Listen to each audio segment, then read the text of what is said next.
Section 2 ആയിട്ടുള്ള legal environment for കോപ്പറേറ്റീവ്സിലെ module 2 cooperative legislation in India. അതിൽ ഇമ്പോർട്ടൻറ്റ് പോയിൻ്റാണ് കോപ്പറേറ്റീവ് ക്രെഡിറ്റ് സൊസൈറ്റി ആക്ട് 1904. ഇതിൽ മെയിൻ ഒബ്ജക്റ്റീവ് എന്ന് പറയുന്നത് അഗ്രികൾച്ചറൽ ആർട്ടിസൻസ് അല്ലെങ്കിൽ എംഎങ് കോപ്പറേഷന് വേണ്ടിയിട്ടുള്ള സെൽഫ് ഹെൽപ്പുകൾ ചെയ്യുക, അവൻ്റെ ത്രിഫ്റ്റുകളൊക്കെ എൻകറേജ് ചെയ്യുക എന്നുള്ളതാണ് മെയിൻ ഒബ്ജക്റ്റ്. അതുപോലെ തന്നെ ഇവിടെ ക്രെഡിറ്റ് കോപ്പറേറ്റീവ്സിനെ റെസ്ട്രിക്റ്റ് ചെയ്തുകൊണ്ടാണ് കോപ്പറേറ്റീവ് ക്രെഡിറ്റ് സൊസൈറ്റി എന്ന നെയിം സജസ്റ്റ് ചെയ്തിട്ടുള്ളത്. അടുത്തതിൻ്റെ ഫീച്ചേഴ്സാണ്, അതായത് ഇനി 10 പേഴ്സൺസിനായിരിക്കും കോപ്പറേറ്റീവ് ക്രെഡിറ്റ് സൊസൈറ്റിയിൽ ഫോം ചെയ്തിട്ടുള്ള ഇനി 10 പേഴ്സണായിരിക്കും മെമ്പേഴ്സിനായിരിക്കും അവിടെ ഹെൽപ്പുകൾ ചെയ്യുന്നുണ്ടാവുക, അവരുടെ ത്രിഫ്റ്റുകൾ എൻകറേജ് ചെയ്യുന്നുണ്ടാവുക. അടുത്ത ഫീച്ചേഴ്സാണ് അവിടെ ഗവൺമെൻറ് നോൺ മെമ്പേഴ്സ് അല്ലെങ്കിൽ എസ് ആയിട്ടുള്ള അവർക്ക് ലോണുകൾ പ്രൊവൈഡ് ചെയ്ത് കൊടുക്കുന്നുണ്ട്. അതുപോലെ തന്നെ ഓരോ ഡെപ്പോസിറ്റുകളിലും ഫണ്ടുകൾ റേസ് ചെയ്യുന്നുണ്ട്. അതുപോലെ തന്നെ അതർ കോപ്പറേറ്റീവ് സൊസൈറ്റി ആയാലും രജിസ്റ്റർ ആയാലും അതിൻ്റെ പെർമിഷനോട് കൂടിയായിരിക്കും മെമ്പേഴ്സിന് ലോണുകൾ ആയിട്ട് കൊടുക്കുന്നത്. അതുപോലെ തന്നെ അത് ഫണ്ടുകളായിട്ടായിരിക്കും ഡിസ്ട്രിബ്യൂട്ട് ചെയ്ത് കൊടുക്കുന്നുണ്ടാവുക.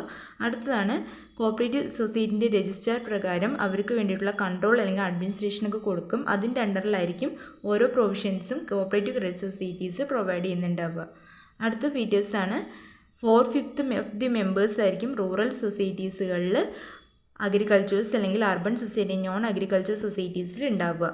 അതുപോലെ തന്നെ ഇവിടെ റൂറൽ സൊസൈറ്റീസിനെ ഓർഗനൈസ് ചെയ്യുന്നത് അൺലിമിറ്റഡ് ലയബിലിറ്റീനെ ബേസ് ചെയ്തുകൊണ്ടായിരിക്കും. അർബൻ സൊസൈറ്റി ആണെന്നുണ്ടെങ്കിൽ ലിമിറ്റഡ് അല്ലെങ്കിൽ അൺലിമിറ്റഡ് ലയബിലിറ്റി ആയിരിക്കും. റൂറൽ സൊസൈറ്റീൻ്റെ ഡിവിഡൻഡ് കേസ് ആണെന്നുണ്ടെങ്കിൽ മെമ്പേഴ്സിന് അവിടെ പെയ്ഡ് ചെയ്യുന്നുണ്ടാവില്ല, അവിടെ റിസർവ് ഫണ്ടിലേക്കായിരിക്കും സർപ്ലസ് ഫണ്ട് ഡിസ്ട്രിബ്യൂട്ട് ചെയ്യുന്നുണ്ടാവുക. സൊസൈറ്റിൻ്റെ കേസിലാണെന്നുണ്ടെങ്കിൽ അവിടെ മെമ്പേഴ്സിന് paid ചെയ്യുന്നുണ്ടാവില്ല dividend. 1/4 of the profit ആയിരിക്കും റിസർവ് ഫണ്ടിലേക്ക് ഡെപ്പോസിറ്റ് ചെയ്യുന്നതിൻ്റെ 1/4 പ്രോഫിറ്റിലായിരിക്കും ഡിസ്ട്രിബ്യൂട്ട് ചെയ്യുന്നുണ്ടാവുക. അതുപോലെ തന്നെ ലോണുകൾ മെമ്പേഴ്സിന് അഡ്വാൻസ് ആയിട്ട് കൊടുക്കുന്നുണ്ടാവും. അതുപോലെ തന്നെ പേയ്മെൻറ്റ് ഫീസ് ടാക്സ് ഒക്കെ എടുക്കുന്ന പേയ്മെൻറ്റ് അവിടെ ക്രെഡിറ്റ് സൊസൈറ്റി എക്സംപ്റ്റ് ചെയ്തിട്ടുണ്ടാവും. അടുത്തത് ലിമിറ്റേഷനാണ്, അതായത് അവിടെ അതർ ദൻ ക്രെഡിറ്റ് എന്നുള്ള പർപ്പസിന് ലീഗൽ പ്രൊട്ടക്ഷൻ ഒന്നും ഉണ്ടാവില്ല സൊസൈറ്റിക്കെതിരെ.